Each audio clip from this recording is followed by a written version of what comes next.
Bonjour, nous nous retrouvons aujourd'hui pour un petit instant vitose et je vous invite à poursuivre notre voyage à travers les 5 sens. Je vous propose aujourd'hui d'aller explorer le sens de l'ouïe et le sens de la vue. Alors, plutôt que des explications sur la méthode Vitose, aujourd'hui, je vais juste vous partager comment je suis venue à la méthode Vitose. J'étais écoutante à l'OCH, l'Office chrétien des personnes en situation de handicap, et, en fait, pour être plus présent aux personnes qui nous appelaient au téléphone notamment, on nous a proposé cette méthode pour écouter plus pleinement, de manière plus présente. Je vous donne un exemple. On est au téléphone avec un premier appel et puis la personne nous explique sa situation. Et on est déjà en train de réfléchir à ce qu'on va lui donner comme piste, comme réponse, et on ne l'écoute pas vraiment. Oui, puisqu'on est déjà en train de réfléchir à autre chose, sans vraiment l'écouter. Ou alors, un deuxième coup de fil arrive, peu de temps après, mais on est encore dans le précédent. Et on est en train de se dire « Ah, mais j'aurais dû lui dire ça. Ah, mais elle m'a dit ça. » Voilà, vous voyez. Et du coup, là non plus, on n'est pas vraiment en train d'écouter, puisqu'on est dans le précédent. Vous voyez, donc soit on est après, soit on est avant, mais on n'est pas là. On n'est pas vraiment en train d'écouter. Voilà, donc c'est vraiment avec nos 5 sens, on est dans l'instant présent, ici et maintenant. Voilà. Donc pour cette séance, pas besoin de matériel particulier, donc je vous propose de vous asseoir dans votre fauteuil tranquillement. Voilà, donc vous êtes assis dans votre fauteuil, calé au fond du fauteuil, et je démarre l'exercice avec le sens de l'ouïe. Je vais vous inviter à aller, dans un premier temps, revisiter cet organe qu'est l'œil, hein, en sentant sous vos doigts l'arcade sourcilière, les saillies osseuses, hein, et puis en fermant les yeux, le globe oculaire sous la paupière, de sentir les sourcils, les cils, la paupière supérieure, la paupière inférieure, voilà. Et puis en maintenant les yeux fermés, vous pouvez aussi fermer plus fort, sentir les muscles qui se tendent pour serrer les yeux ou les desserrer, ou à l'intérieur des yeux, en maintenant les paupières fermées, avoir des mouvements de l'œil de droite à gauche, de haut en bas. Même chose, les yeux ouverts, de sentir ce qui se passe là encore. Hein, voilà. Faire des clignements aussi. Voilà, qu'est-ce qui se passe? Accueillez ce qui vient à vous, sans chercher, là encore. Et puis petit à petit, vous allez ouvrir les yeux en laissant passer un petit peu de lumière, et puis un peu plus, et là aussi sentir la différence. Et puis en ouvrant vraiment les yeux, là vous allez balayer la pièce du regard, en accueillant ce qui vient à vous, les couleurs, les formes, les lumières, les ombres, les distances. Voilà, là non plus vous ne cherchez rien, vous laissez venir à vous, c'est là. Comme l'enfant au réveil, dirait le docteur Vitose. Et puis vous pouvez poursuivre l'exercice en choisissant une couleur dans la pièce. Et puis vous vous arrêtez fugacement, mais vous vous arrêtez sur la couleur quand vous la rencontrez. Et puis vous repartez, vous continuez à balayer, vous vous arrêtez de nouveau quand vous tombez sur la couleur. Voilà, comme ça, en accueillant ce qui se passe. Et puis vous pouvez faire l'exercice en fermant ou en cachant un œil. Qu'est-ce qui est différent entre l'œil qui voit et l'œil qui ne voit pas? Et vous pouvez changer de côté, le faire avec la main ou en fermant un œil. Voilà, vous accueillez ce qui vient. Et puis vous vous accueillez tout entier dans la pièce, ici et maintenant. Et puis nous poursuivons avec le sens de l'ouïe. Et nous allons commencer là aussi à redécouvrir nos oreilles. Je peux commencer par l'une, puis l'autre, puis les deux en même temps.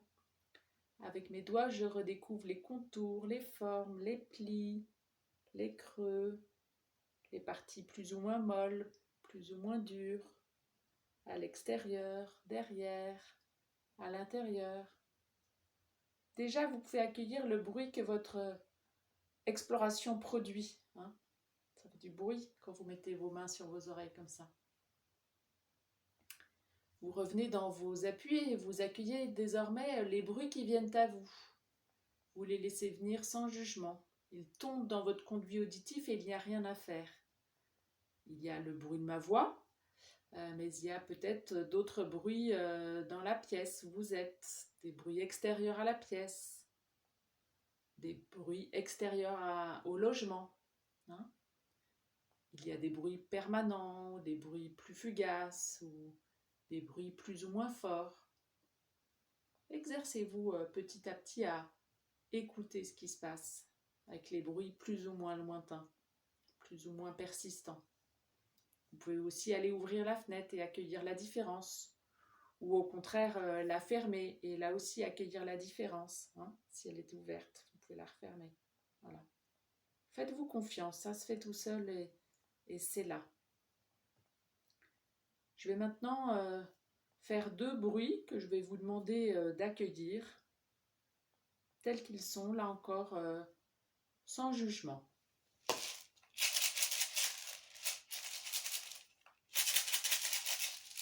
Vous laissez venir ce qui vient dans votre conduit auditif.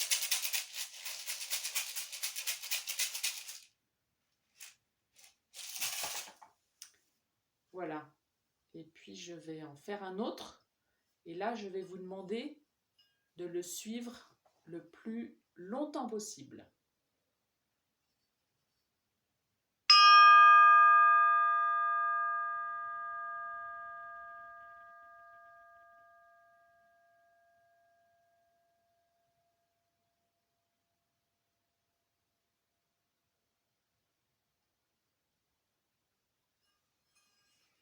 Voilà, et puis vous revenez dans vos points d'appui et là encore, vous vous accueillez tout entier dans la pièce, ici et maintenant. Et si c'est possible, vous nommez l'état dans lequel vous vous sentez à la fin de cet exercice. Hein. Qu'est-ce que cet exercice a produit en vous? Voilà, donc c'est vraiment un exercice que vous pouvez mettre dans votre quotidien. Vous voyez bien que la vue et l'ouïe, c'est 2 sens qui sont sollicités en permanence. Hein, donc vous pouvez vous amuser quand vous arrivez dans une pièce, à balayer la pièce en accueillant ce qui vient sans jugement, les formes, les couleurs, les distances, les lumières, les ombres.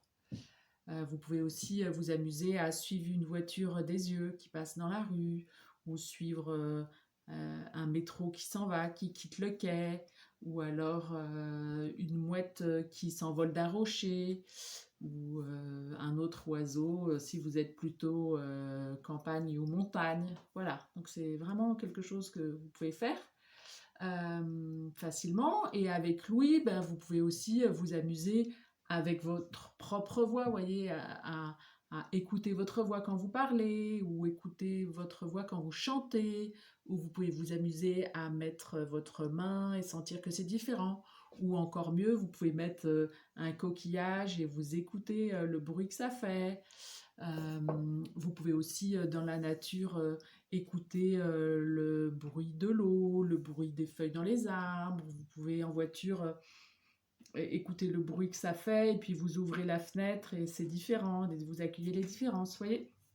C'est vraiment quelque chose que vous pouvez tout le temps utiliser. Vous pouvez aussi utiliser cet exercice, comme je vous le disais au tout début, quand vous arrivez à l'oraison ou à la messe, c'est vraiment pour être là pleinement d'utiliser vos sens, parce que nos sens nous mettent dans le réel. Hein, et donc ça, c'est vraiment ce que je vous souhaite, c'est petit à petit d'expérimenter qu'avec les 5 sens, vous pouvez être ici et maintenant et que ça va aller stopper les idées un peu envahissantes, le stress, le petit vélo qui prend parfois un peu de place là-haut. Voilà.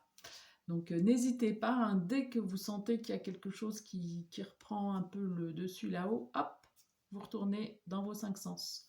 peut-être un sens que vous choisissez. Peut-être que vous allez découvrir aussi qu'il y en a un avec lequel vous êtes plus à l'aise.